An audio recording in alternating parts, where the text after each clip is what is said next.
Greetings everybody, welcome back to the shed. It's a beautiful day outside. It's now Saturday, what is it, the 2nd of July. A little breezy outside as you can see, but let's just take a look at the clock up there. It is something around 70 degrees, which is comfortable, and 65 degrees humidity. Yeah, just about right. Well, it is for me anyway, so that's good. Running today is my Fleischmann class 78 and a rake of Fleischmann period stock, Second World War vintage. The idea from this came from the film The Great Escape, which featured one of these locos, and I liked it. So back in the 80s I bought one from Beatty's down in Holborn, as many of you model railway enthusiasts would know about, because they did Fleischmann and Märklin and all the other brands, as well as Hornby and the rest. So the thing I liked about this, which was amazing at the time, is the couplings.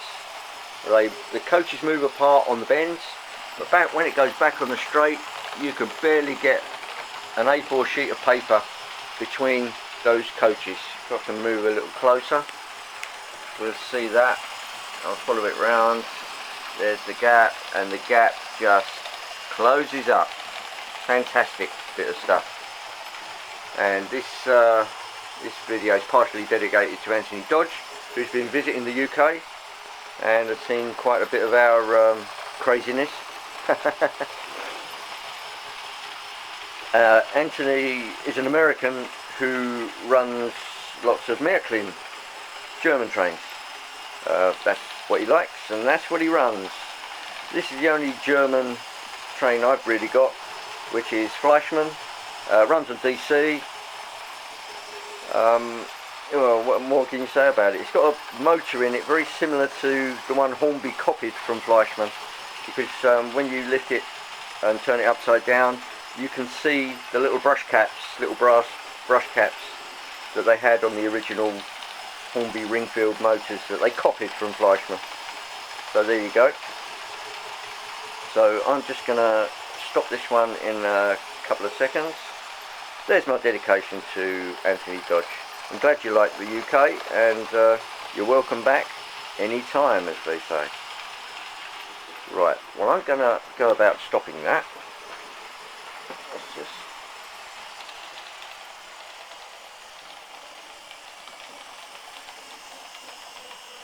pop that to a stop. That should do nicely. Now we'll just pop this back into the siding. We'll go into reverse.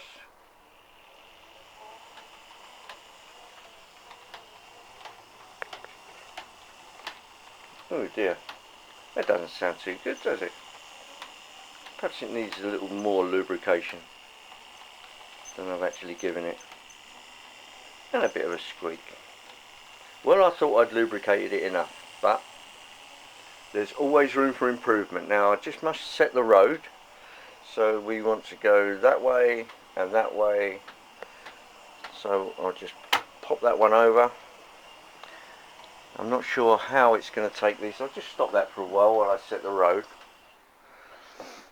Now here we have a classic double slip. So we want to go from there into there. Forgive the pointing. Little Spike Milligan there.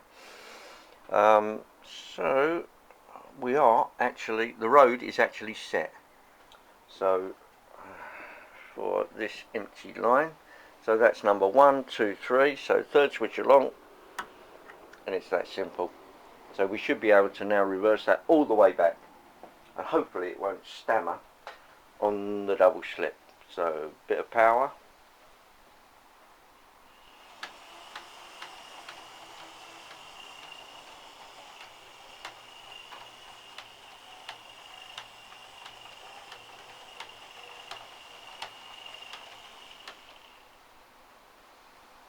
Bit more power? No? No! Don't stop. The hand of God. More power, more power. No, it's still refusing. Oh, there we go. And stop.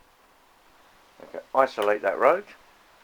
And now we'll go over to digital command control. I'll just reset that. And all I have to do is click this one switch here, which goes center off over to DCC. Now all of these, anything DC in the sidings will be isolated, so we can go straight over to DC. That is a quadruple pole double throw switch with a center off. So you can get quad pole switches, and that's what I use to go from DC to DCC. Right, okay. Now by popular demand of Robert's train set, here is my son's very nice Acura scale Deltic. We'll get this one out, so I'll open up the road. The points are already set. I'll go for that one. You see the light comes on down there, so I know I've got the road. Now go for our trusty NCE power cab. Now that is set at 9002. We'll have some headlights on. Yes. And it's ready to roll, so I'll just go forward.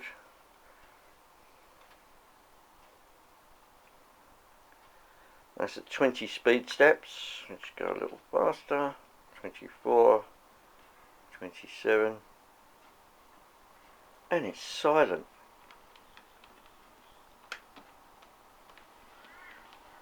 Over the other double slip, which it's negotiated, back onto the main line, and we'll just stop it there. It's obviously got some momentum set into it. Pop that. Reverse direction. Okay, we're set. Up we go. Straight up to 30, and of course it scoots away very nicely. Little power. There's still hardly any sound. I can just hear the clickety clack of the rails. Remarkable. Right, now I need to go stop it there. Direction. We'll just, forgive me a second while I flick over the point to the inside, and fast. That's straight up to 30.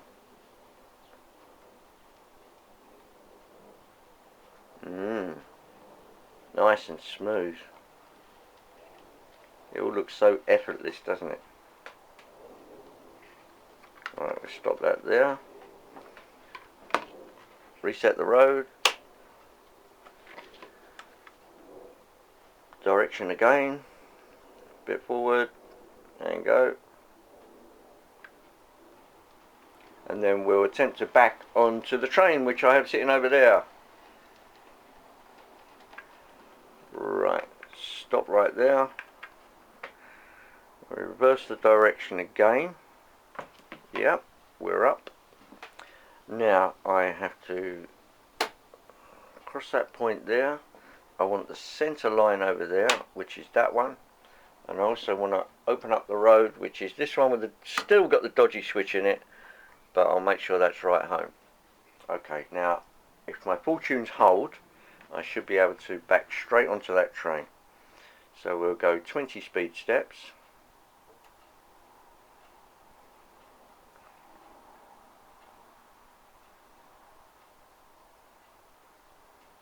30, back to 20,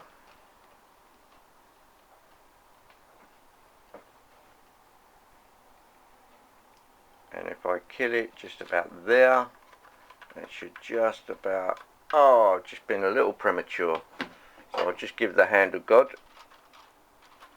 and we are connected. So now, shall we have some sound? Yes, why not? So you won't be able to hear me. There's no hardship, is it? Right, what do we want to do? We want to, first of all, change direction. Then we want to hit 1.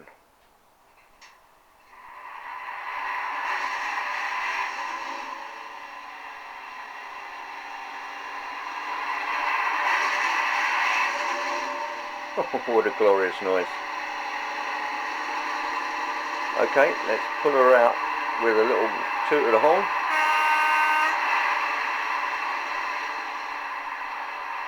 Dirty speed steps, and off we go.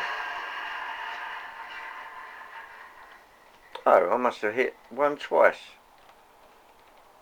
Let's just stop it there for a second. Once more.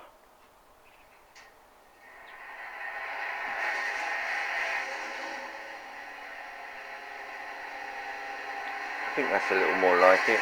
Oh yes. Off we go. My fault, sorry about that folks.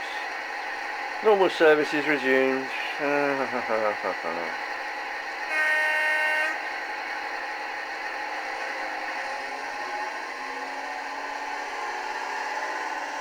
Straight up to 40.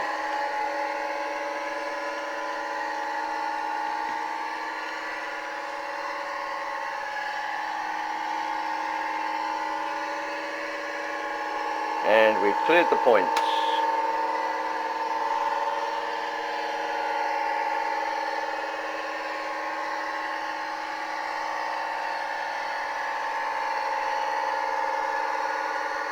Now what I'll do, I haven't tried this yet, but I'll run it on the inside track.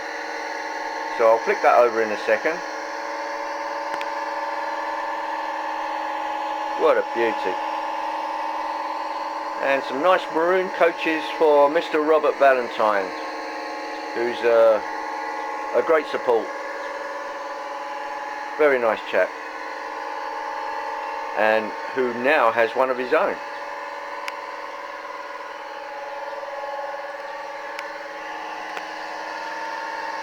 Right, let's change that over to the inner loop.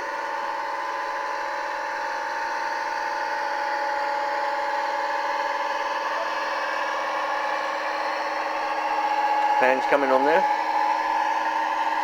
I didn't do anything, it just does it automatic. Have a little bit more speed.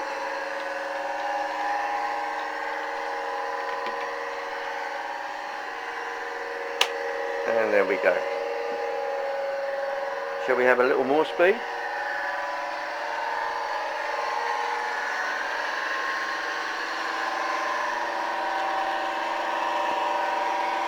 Let's see how she handles this corner. No problems whatsoever.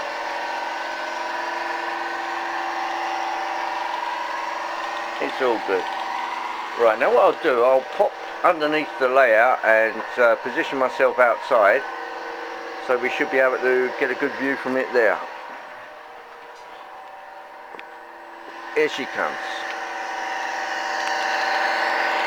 Wow.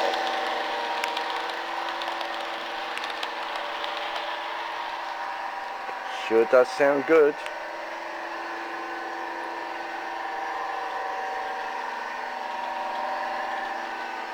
What a reverberation around the shed.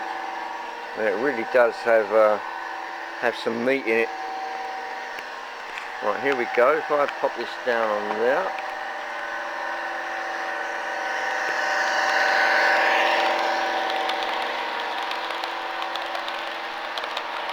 Absolutely spiffing. Right, let's rejoin the world of the living.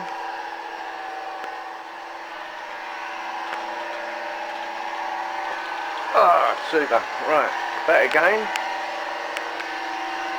As we watch the Deltic, I just thought I'd better show you my Robert Valentine inspired shirt, which looks like that.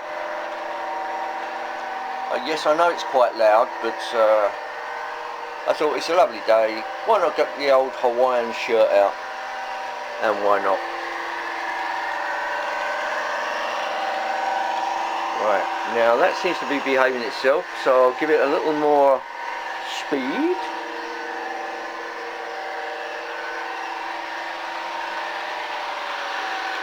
And off she goes like a rocket.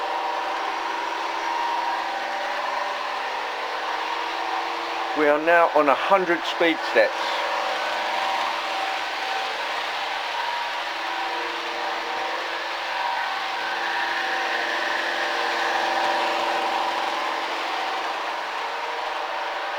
And everything is working as it should.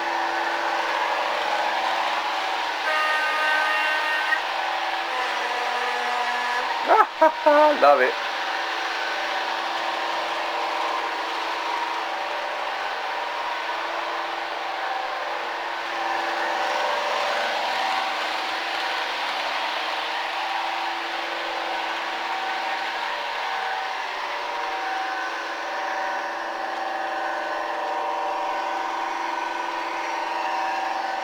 A little slower.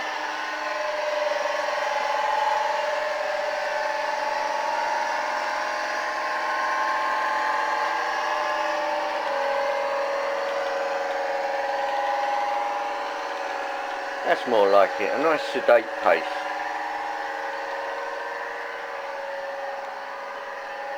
Now here's a little all points bulletin for everybody out there.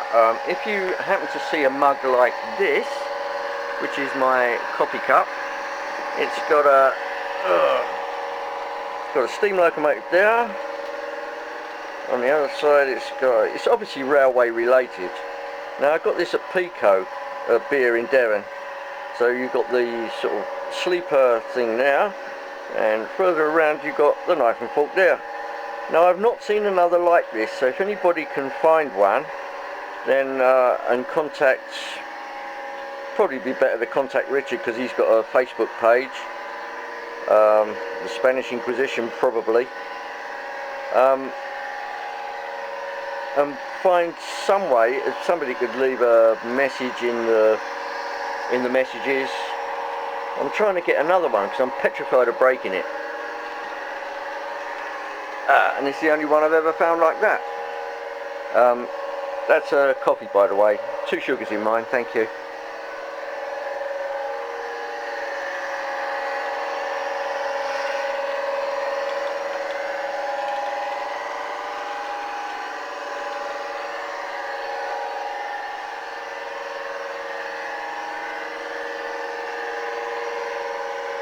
Now I'll just have a stop of Herr Deltic there a minute, so we'll just stop there.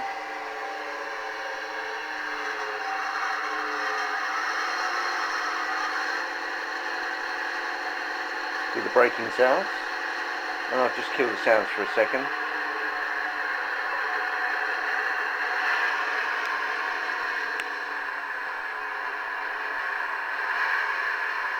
Sounds like an old bag of spanners, doesn't it, when it starts up and stops? But I just thought I'd have a little word about what we use for super glue.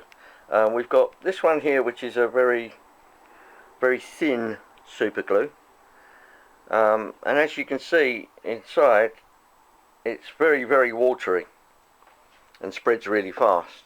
And you can also get this grade, which is a much thicker, more viscous super glue, and is a lot better for doing parts which sort of that you have to move rather than you want a really fast grab. Now what you can get also is this stuff, which is, I mean, this is the version that Expo make, but it's a super glue accelerator, and it's a little spray can, and you just give that a squirt and it instantly freezes the super glue that you're trying to glue. The only problem is it can cause a bit of frosting. So where it instantly grips, it tends to frost the joint, which is not helpful.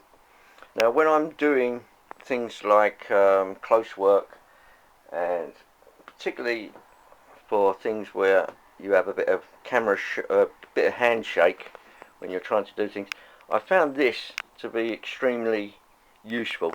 It's called Helping Hands, and it's a couple of little crocodile clips on arms which you can rotate and move. And it's also got a let me just put that flat on the bench. There we go. And it's got a magnifying glass there so you can see what you're doing, and you can bring those in, you can bring it anywhere you want, you can bring parts together, and then generally I'll use some kind of pin like this, for example, which is an aero modelling pin, but which has got like a T-bar on it, and just for those kind of applications. And if you do have a bit of a handshake, well, I haven't got the steadiest hand in the world. As you can see, that's moving around quite freely in there. So it just shows you, and that's really what I use.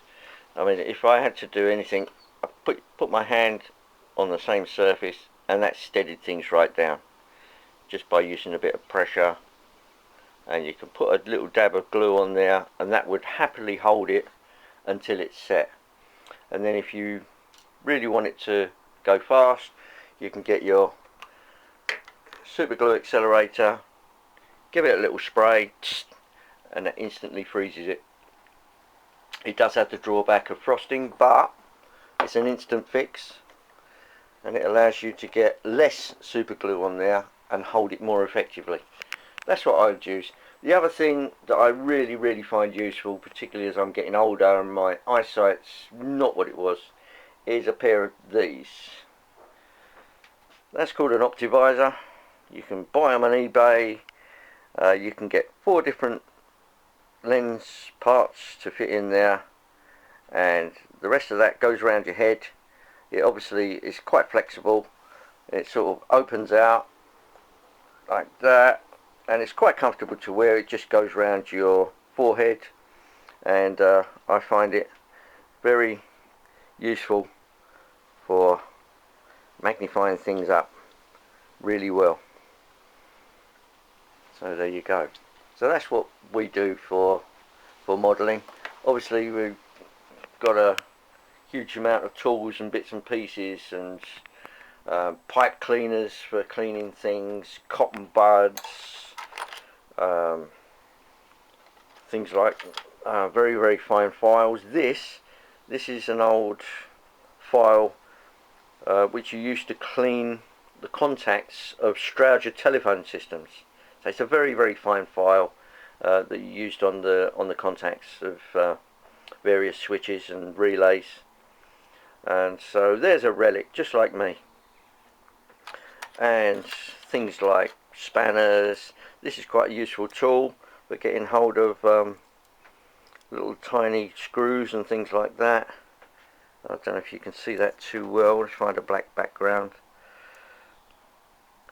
It's just got 3 little, as you press it, it's got 3 little arms that come out and can grab various small bits and pieces, particularly if you've got a loco body upside down and the screw's halfway out but you just can't get hold of it. Now you can either use a magnet, or you can just grab hold of it like that and lift it and then drop it. So yeah, lots of useful little tools out there. Screwdrivers, different glues for different applications, oil, that's label, so that's plastic compatible, various greases and things like that. And just a word about the Hornby turntable here. It's got no drive in it whatsoever. It's unmotorized. This was a manual machine where you put a crank in there and you cranked it around. I've taken all the gearing out of it, so when we want to move it around we just do that, join it up, and it's good to go. So it's the hand of God, I'm afraid. So there you go. This has gone on for 24 minutes now, so that's going to take forever to download. Thank you very much for joining me in the shed. A big hello to Dragon Junction Alan and Robert's Train Set, Anthony Dodge, Leslie Gilpin, and all the many model railway enthusiasts out there. And I'm going to play some more trains, so I'll say ta-ta for now. Cheerio.